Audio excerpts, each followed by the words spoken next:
Nah, ada beberapa hal Bapak Ibu dan hadirin semua yang ingin kami sampaikan, bahwa yang pertama, umroh itu adalah perjalanan spiritual yang menyentuh jiwa, ya.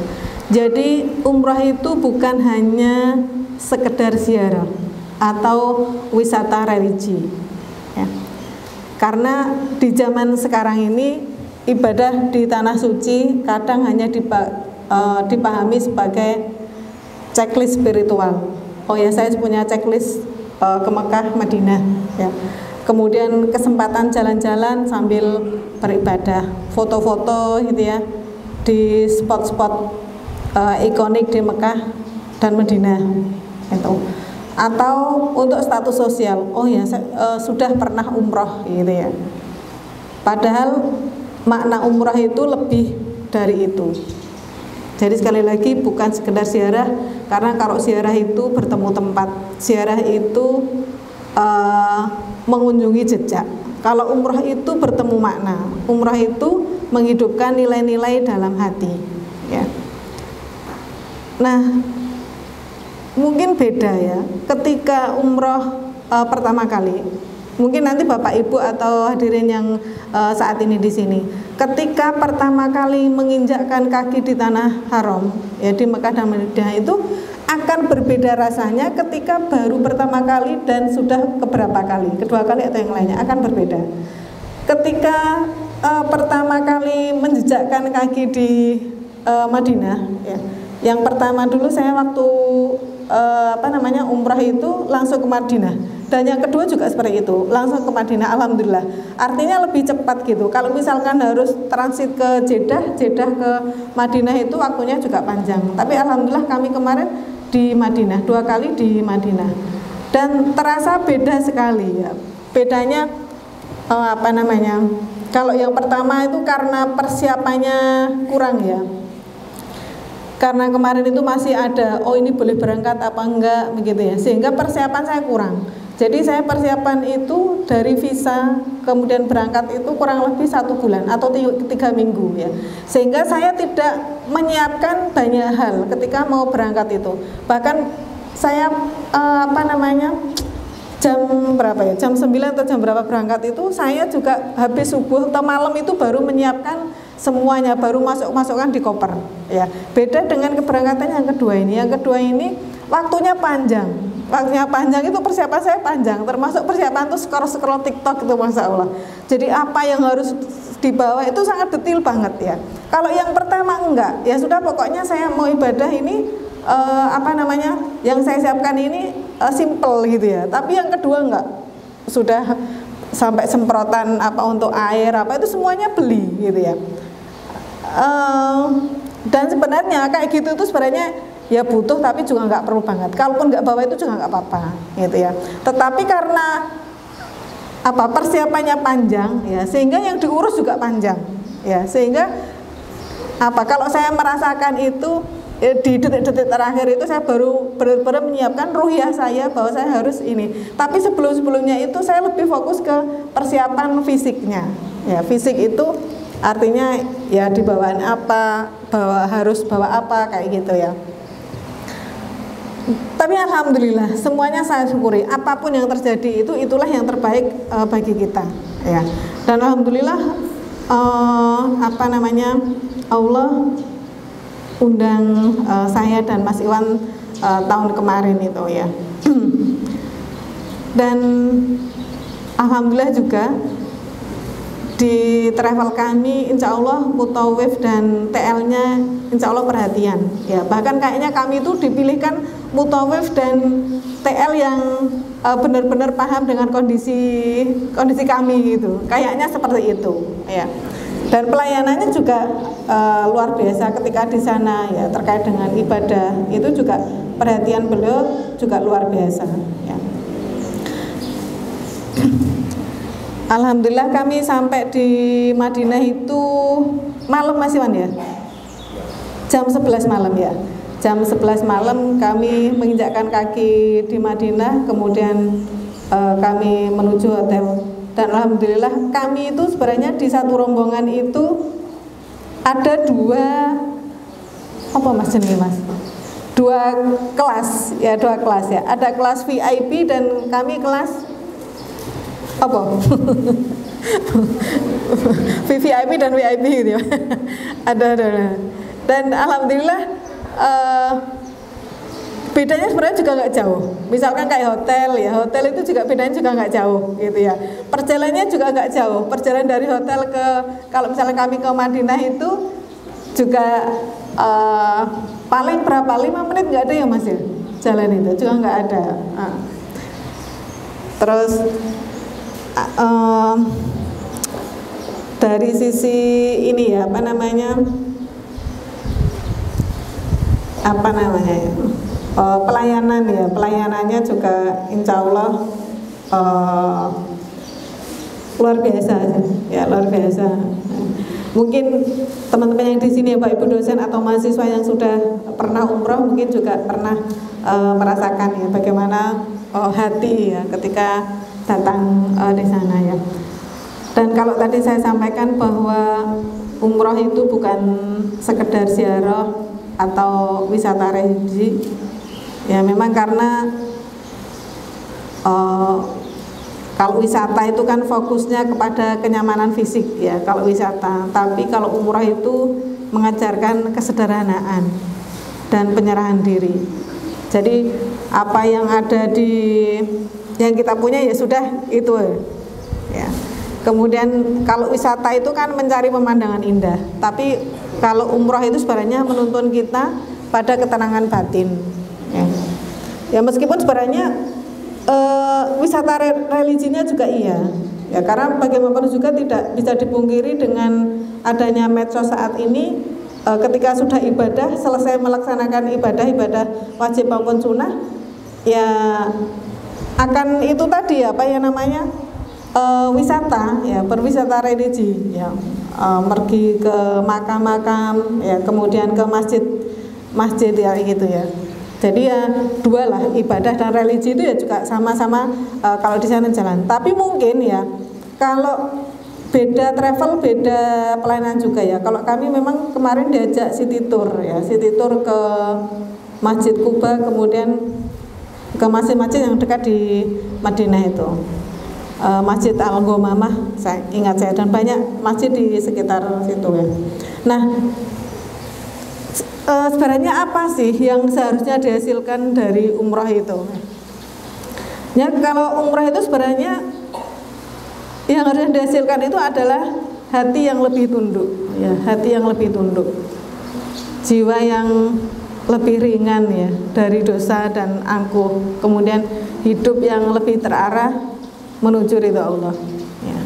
Nah untuk menuju ridha Allah itu banyak caranya, dan kalau apa namanya sebelum ke sana tuh memang kita harus menyiapkan bekal ya, bekal fisik dan bekal ruhiyah ya. Fisik salah satunya itu adalah ya menyiapkan apa, olahraga ya, latihan jalan. Kalau di sana ibadah jalan, nggak ada naik sepeda, naik becak, naik apa, nggak ada. Jadi jalan dari hotel ke masjid itu jalan, kemudian tawaf juga jalan, semuanya jalan, sehingga kita butuh kondisi fisik yang fit ya. Dan alhamdulillah sebelum berat kemarin tuh kalau saya lihat Mas Iwan tuh luar biasa, olahraga terus pokoknya. Dan alhamdulillah di sana juga sehat ya, sehingga PP ya. Karena kalau di sana itu ibadah itu pagi itu sudah pengennya itu ke masjid aja ya, jam 2 gitu ya. Padahal kalau di sana subuhnya jam 5:30, Mas Iwan ya, 5:30 ya Maria, 5:30. Tapi rata-rata biasanya jamaah umrah itu jam 2 sudah berangkat, jam 1 sudah siap mandi untuk menyiapkan berangkat ke masjid ya. Nah tentu ke masjid itu kalau tidak biasa berjalan ya, maka akan cepat capek ya, akan cepat capek. Ini yang saya rasakan kalau misalkan saya bersama di teman sekamar itu ya, ketika jalan, misalnya nggak pernah jalan gitu tuh biasanya ya akan kerasa capek gitu. Nah saya nggak tahu, saya itu ditutne ibu-ibu gitu ya, sering ditutne ibu-ibu. Nah saya ya jalan di depan gitu, nggak tahu ternyata yang belakang tuh saya jual kaca ya. Saya pikir saya tuh jalannya biasa aja, ternyata saya kecepatan aja jalannya katanya. Padahal menurut saya biasa. Nah itu karena mungkin sebelumnya latihan ya, karena banyak latihan gitu ya. Dan banyak hal ya terkait fisik ini yang yang harus kita siapkan itu ya, fisik. Karena misalkan ya mau ke Raudhah itu juga antri, itu juga jalan ya. Kalau dulu tuh masuknya dari pintu 39, sekarang masuknya ke pintu berapa Mas kemarin Pak? Keluarnya karena sekarang beda, dibuka sekarang keluarnya dari pintu 1 sehingga antrinya juga lumayan panjang. Nah itu kalau juga fisiknya nggak kuat itu juga biasanya ini ya lumayan ini akhirnya ya emang intinya harus fit, kondisi badan itu harus benar-benar fit ya. Kemudian makna umrah itu lebih dari itu. Jadi sekali lagi bukan sekedar ziarah, karena kalau ziarah itu bertemu tempat, ziarah itu mengunjungi jejak. Kalau umrah itu bertemu makna, umrah itu menghidupkan nilai-nilai dalam hati. Ya. Nah, mungkin beda ya, ketika umrah pertama kali. Mungkin nanti Bapak Ibu atau hadirin yang saat ini di sini, ketika pertama kali menginjakkan kaki di tanah haram, ya di Mekah dan Madinah itu akan berbeda rasanya ketika baru pertama kali dan sudah keberapa kali, kedua kali atau yang lainnya akan berbeda.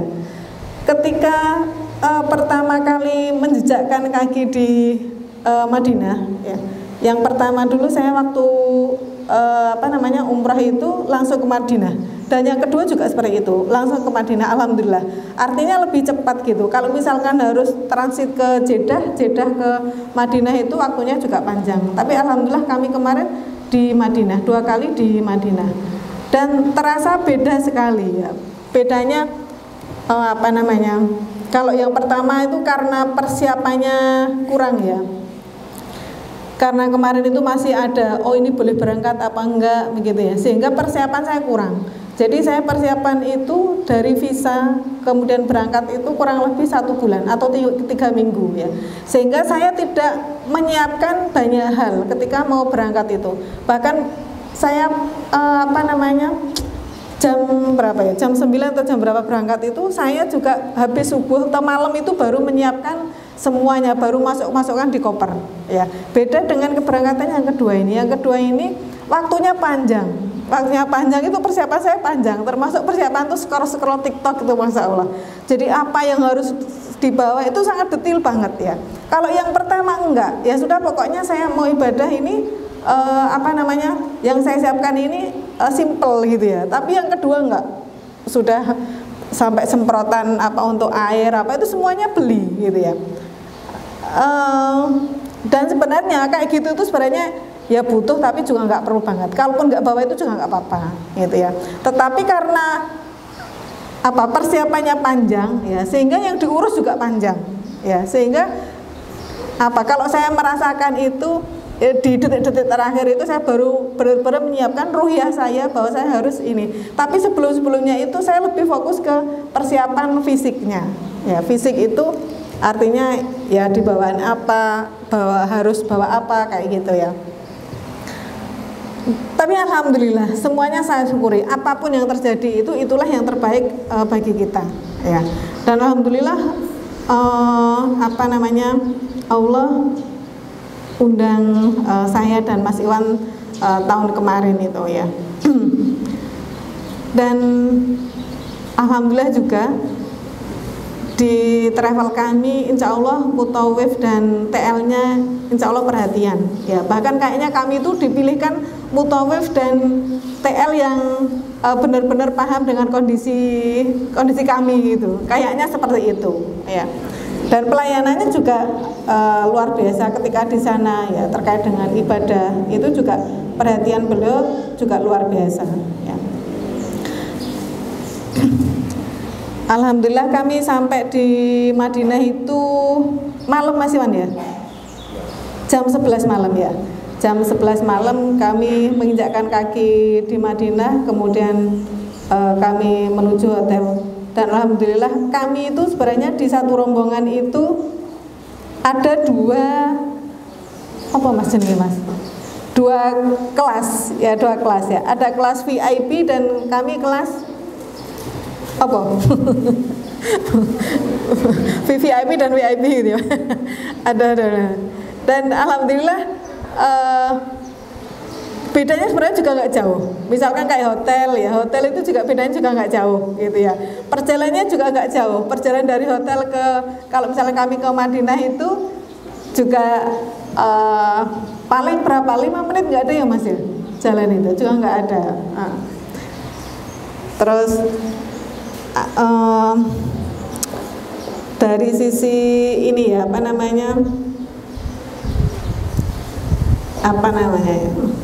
pelayanan ya, pelayanannya juga insya Allah luar biasa ya, luar biasa.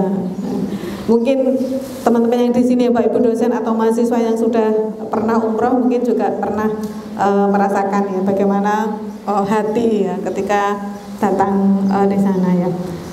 Dan kalau tadi saya sampaikan bahwa umroh itu bukan sekedar ziarah atau wisata religi ya, memang karena kalau wisata itu kan fokusnya kepada kenyamanan fisik ya, kalau wisata. Tapi kalau umroh itu mengajarkan kesederhanaan dan penyerahan diri. Jadi apa yang ada yang kita punya ya sudah itu ya. Kemudian kalau wisata itu kan mencari pemandangan indah, tapi kalau umroh itu sebenarnya menuntun kita pada ketenangan batin ya. Ya meskipun sebenarnya wisata religinya juga iya ya, karena bagaimanapun juga tidak bisa dipungkiri dengan adanya medsos saat ini. Ketika sudah ibadah, selesai melaksanakan ibadah wajib maupun sunnah ya, akan itu tadi apa ya namanya, wisata ya, berwisata religi ya, pergi ke makam-makam ya, kemudian ke masjid ya gitu ya. Jadi ya dua lah, ibadah dan religi itu ya juga sama-sama kalau di sana jalan. Tapi mungkin ya kalau beda travel, beda pelayanan juga ya. Kalau kami memang kemarin diajak city tour ya, city tour ke Masjid Kuba, kemudian ke masjid-masjid yang dekat di Madinah itu, Masjid Al-Ghamamah, saya ingat saya, dan banyak masjid di sekitar situ ya. Nah, sebenarnya apa sih yang seharusnya dihasilkan dari umroh itu? Ya kalau umroh itu sebenarnya yang harus dihasilkan itu adalah hati yang lebih tunduk, ya, hati yang lebih tunduk, jiwa yang lebih ringan ya dari dosa dan angkuh, kemudian hidup yang lebih terarah menuju ridha Allah. Ya. Nah untuk menuju ridha Allah itu banyak jalannya, dan kalau sebelum ke sana tuh memang kita harus menyiapkan bekal ya, bekal fisik dan bekal ruhiyah ya. Fisik salah satunya itu adalah ya menyiapkan olahraga ya, latihan jalan. Kalau di sana ibadah jalan, nggak ada naik sepeda, naik becak, nggak ada. Jadi jalan dari hotel ke masjid itu jalan, kemudian tawaf juga jalan, semuanya jalan, sehingga kita butuh kondisi fisik yang fit ya. Dan alhamdulillah sebelum berangkat kemarin tuh kalau saya lihat Mas Iwan tuh luar biasa, olahraga terus pokoknya. Dan alhamdulillah di sana juga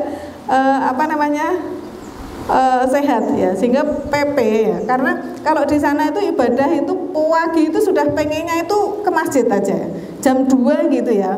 Padahal kalau di sana subuhnya jam 5:30 Mas Iwan ya, 5:30 ya Mas. Keluarnya karena sekarang beda, dibuka sekarang keluarnya dari pintu 1, sehingga antrinya juga lumayan panjang. Nah itu kalau juga fisiknya nggak kuat itu juga biasanya ini ya lumayan ini akhirnya. Ya memang intinya harus fit, kondisi badan itu harus benar-benar fit ya. Kemudian apa? Umroh itu sebenarnya panggilan hati ya. Allah undang ya dengan jalan yang tak terduga. Ya. Kayak ini jalan yang tak terduga apa terduga, Mas? Ya, jadi ini berarti sudah terduga. Artinya kalau sudah lama sudah tahu kan berarti bisa menyiapkan jauh hari gitu ya. Persiapannya lebih banyak lagi. Dan umrah itu bukan semata hasil perencanaan manusia. Mungkin kita sudah merancangkan, oh saya berangkat ini, tapi ketika Allah belum mengundang, kita juga belum bisa ke sana. Jadi karena memang umrah itu adalah undangan Allah ya. Umrah itu adalah panggilan cinta. Ya, panggilan cinta dari Allah kepada hati yang rindu. Rindu apa? Rindu untuk bertemu dengan Rabbnya. Hati yang terpanggil. Dan hati yang terpanggil itu pasti insya Allah akan sampai. Dan hati yang rindu pasti akan dijemput. Ya. Kalau kita sudah rindu ke sana, pengen ke sana, pasti insya Allah akan dijemput. Ini ya. Saya masih ingat betul ketika sebelum berangkat itu. Memang saya sudah punya resolusi bahwa saya pengen berangkat umroh tahun berapa gitu sudah ada. Tetapi ternyata mundur gitu. Harusnya saya berangkat tahun 2020 ya, tapi karena Covid akhirnya mundur sehingga tanggal tahun 2022 itu baru bisa berangkat ya. Nah, kalau saya punya rencana, tentunya Allah nggak berkehendak, Allah juga nggak akan memanggil ya. Tetapi karena saya punya keinginan kuat dan keinginan itu selalu saya sampaikan ke Allah ya, berulang kali saya sampaikan ke Allah bahwa saya pengen ke sana, ke rumah Allah, menjadi tamu Allah. Alhamdulillah Allah undang ya. Dan tentu di sana ada ujian niat juga ya. Ada ujian niat ya. Ujian niatnya bahwa ketika seseorang itu diberangkatkan umroh, pertanyaannya adalah sudahkah pertanyaannya itu bukan hanya sudahkah kamu pergi, tetapi juga untuk siapa kamu pergi. Ya, untuk siapa kamu pergi? Untuk siapa kamu pergi umrah itu untuk siapa? Itu juga menjadi pertanyaan. Apakah karena Allah? Ya. Atau ingin mendapat gelar al-hajj? Kalau di sana kan dipanggilnya hajj gitu, Mas Iwan ya. Atau pengen dipuji-puji gitu ya. Atau mungkin sekedar ikut tren gitu. Kan sekarang trennya umroh gitu ya. Bahkan anak-anak SD itu juga ada yang rombongan sudah nabung dari awal kemudian umroh. Dan mudah-mudahan ini bukan hanya sekedar tren ya, tapi karena memang niat untuk beribadah ya. Terus kemudian ya ujian niat itu juga ya. Saat kita tawaf ya, tawaf itu adalah mengelilingi Ka'bah ya sebanyak 7 kali ya. Saat tawaf, saat sa'i ya. Semua gerakannya bisa sama. Gerakannya sama, orang berputar mengelilingi. Tetapi niat dibaliknya itu yang bisa sangat berbeda ya. Nah, di sanalah letak ujian spiritualnya. Dan ketika kalau saya cerita pengalaman kemarin ya, ketika tawaf itu kalau di travel mutamtor itu kan kalau tawaf itu harus bergandengan, maksudnya membentuk barisan misalkan 2 barisan atau 3 barisan, kemudian yang belakang harus pegang pundak yang depannya gitu ya. Kenapa seperti itu? Karena biar tidak mudah diserobot orang ya, sehingga barisannya utuh, muter itu utuh, nggak ada yang terpental, nggak ada yang kelewat. Nah, ketika tawaf itu ya, misal kita bersama suami gitu ya. Kalau saya yang pertama itu meskipun tawaf saya tidak bisa bersama suami, maksudnya nggak bisa gandengan gitu loh, nggak bisa ya. Nah, yang kemarin itu ada jamaah di kami itu yang memang beliau ditugaskan untuk di depan sendiri. Nah, di depan sendiri itu ditugaskan itu yang sing badannya keker gitu ya, sing kuat pokoknya. Biar apa gak mudah diterobos orang. Nah, kondisi yang kemarin itu ketika ada jamaah ditugaskan di depan itu, kemudian dia berdua sama istrinya. Nah, istrinya ini nggak mau berpisah sama suaminya. Suaminya tuh ke depan, di belakang ada yang gandoli, istrinya megang terus tangan suaminya, ya. Sehingga kemudian itu mengganggu perjalanan tawaf kami gitu ya. Nah, pesan saya mungkin ya, yang mungkin berangkat sama suami atau ini, ya oke lah mau berdua sama suami, tetapi juga harus melihat kondisi, melihat keadaan ya. Jangan sampai pengen berdua dengan suami terus, tetapi itu mengganggu jamaah yang lain. Terus terang kemarin itu memang mengganggu jamaah yang lain. Akhirnya apa? Yang masih anak-anak itu harus di depan, padahal secara dia itu belum mampu untuk memimpin. Tapi karena suami istri ini nggak mau berpisah, ya akhirnya barisannya brodol kayak itu. Nah ini perhatian, boleh bergandengan, tapi jangan sampai mengganggu jamaah yang lain. Kalau sudah ditugasi seperti itu ya harus merelakan hati untuk suaminya itu bukan digandeng orang. Dan ketika berangkat ya bersama suami istri ya, jika punya dana bolehlah mau sekemar berdua nggak apa-apa, tapi jika tidak pun nggak apa-apa ya. Dan ketika punya keinginan baik, sampaikan ke Allah ya. Di Indonesia pun ya, sampaikan semuanya ke Allah ya. Misal begini, saya tuh banyak keinginan-keinginan yang sudah dikabulkan oleh Allah, Masya Allah ya. Saya ucapkan ya, meskipun saya mungkin kayaknya kok nggak mampu gitu ya, tapi saya ucapkan ke Allah, ya Allah, waktu COVID kemarin misalnya, ya Allah kayak gini ini enak ya Bio, apa cina hotel seminggu makan tidur gitu ya. Makan tinggal makan ini dilayani itu. Dan ternyata Allah kabulkan. Allah kabulkan apa? Saya honeymoonnya di Madinah ya, selama 1 minggu ya, karena waktu itu masih COVID. Ketika COVID kan harus isolasi dulu kan. Saya honeymoon di Madinah selama 1 minggu di hotel berdua, dan tinggal makan tidur, pokoknya semua kebutuhan sudah terpenuhi ya. Dan itu Allah kabulkan ya. Dan contoh lagi misalnya, saya tuh biasanya kalau kemana-mana mau pelatihan mau gimana, saya bawa setrika ya. Saya nggak mau jilbab saya lumsut, itu saya nggak pede gitu loh pakai jilbab. Saya punya setrika lipat tuh. Mbak Suci pesan gitu. Tapi ternyata apa? Masya Allah, ketika saya buka pintu hotel itu, ternyata nampak setrika itu sudah di depan, meja setrikone. Masya Allah, itu yang luar biasa. Ya Allah, Allah Maha Tahu. Ternyata wis disediani setrika sak meja setrikone. Ya, semuanya kayak itu. Ya. Dan ketika di Madinah saya honeymoon sama suami saya seminggu di hotel. Kemudian setelah itu ketika mau pelaksanaan ibadah saya berpisah dengan suami. Kamar hotelnya berpisah. Dan itu juga harus diterima. Karena apa? Ketika berpisah itu ternyata saya merasakan kayak saya itu kayak pacaran lagi. Karena apa? Ketika sholat misalkan ya, sholat nanti janjian. Nanti janjian ketemu di pintu 17 ya. Ya. Jadi habis itu ketemu di pintu 17. Kemudian lagi kalau misalnya sudah itu nanti janjian lagi ketika makan ya. Ketika makan bertemu di meja sini kayak gitu. Nah, itu serasa orang pacaran gitu ya.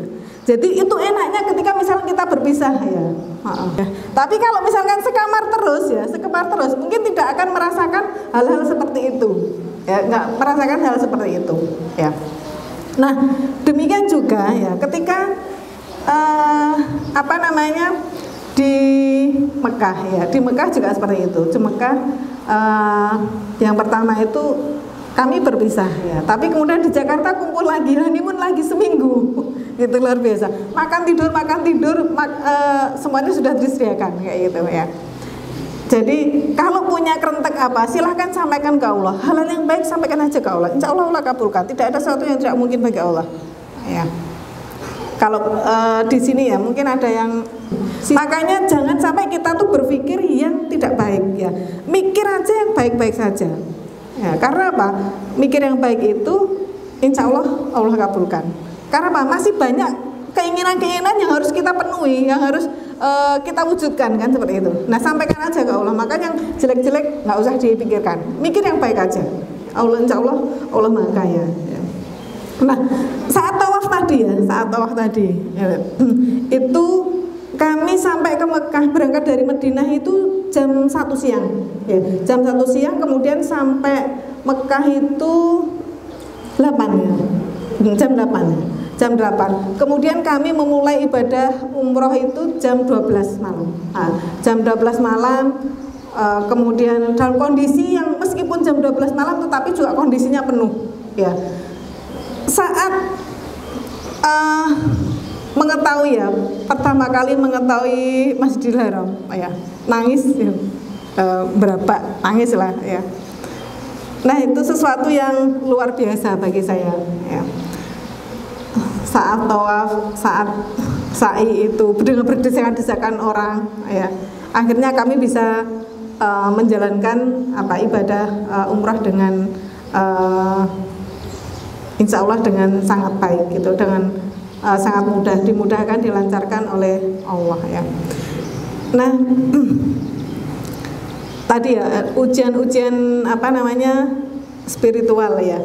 Nah, diberi hadiah umroh ini juga merupakan karunia ya, sekaligus amanah ya, amanah bagi yang sudah diberangkatkan ataupun yang mau diberangkatkan.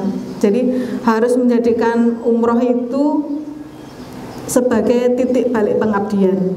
Kan harus diberangkatkan umroh, maka pengabdian kita ke State Syndicate juga harus tulus ya.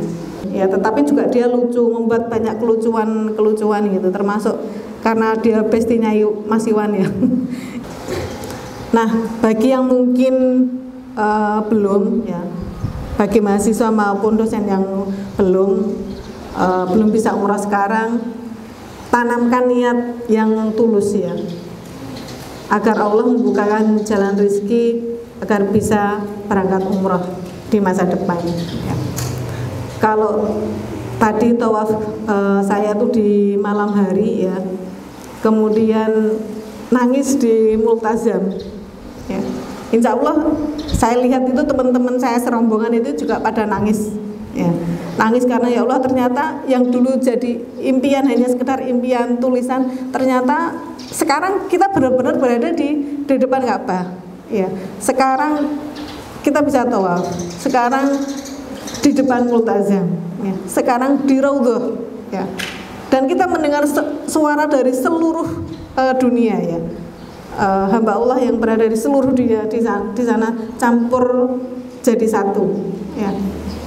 Di sana kita merasa kita bukan siapa-siapa ya. Karena semua orang di sana menggunakan pakaian yang sama. Kalau yang laki-laki menggunakan pakaian umroh ya, warna putih semuanya. Kalau yang perempuan baju putih ataupun hitam ya. Dan semuanya di sana berdoa yang baik-baik ya. Maka ketika kita di sana ya, ketika ada orang yang berdoa, kita jangan diam saja, aminkan ya. Kita nggak bisa berdoa, tapi ada orang yang berdoa, aminkan, aminkan. Karena apa? Semua yang berdoa di sana itu adalah baik, dan kita mengaminkan itu kan sama saja dengan kita berdoa ya. Nah, aminkan ketika ada orang, ketika lewat ada orang setelah sholat berdoa, aminkan, aminkan ya. Karena saya yakin nggak ada di sana yang berdoa jelek, itu nggak ada. Dan ketika kita mengaminkan, maka itu akan kembali kepada kita semua.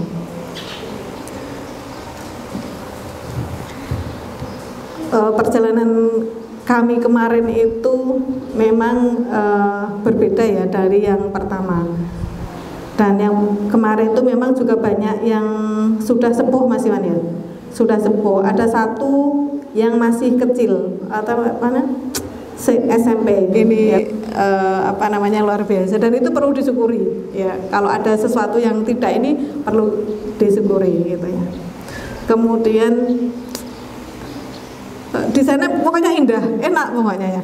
Nggak mikir pekerjaan, nggak mikir jam itu harus siap-siap, harus mandi, harus kerja, harus ke kampus, nggak mikir sama sekali di sana.